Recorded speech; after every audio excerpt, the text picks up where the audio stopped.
So we're towing the 77 Celica, the running one, back, and I alerted my driver to push the tow mode.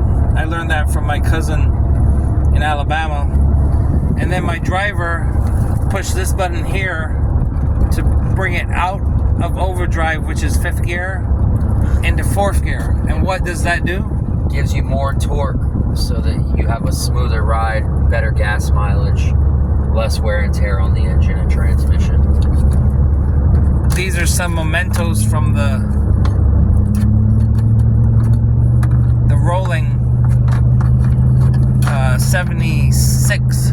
This came off the 76 rolling Celica. That was a package deal with this bad boy.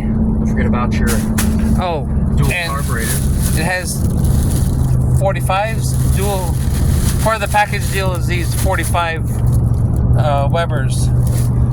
And I'm really stoked my buddy Leopard Man gave me that lamp. If you can see What's that one. the glass for? What car is that for? The rolling one. That is for the rolling one. So we thank the seller profusely. I gave him the old "you're a gentleman and a scholar" thing, and we're all good.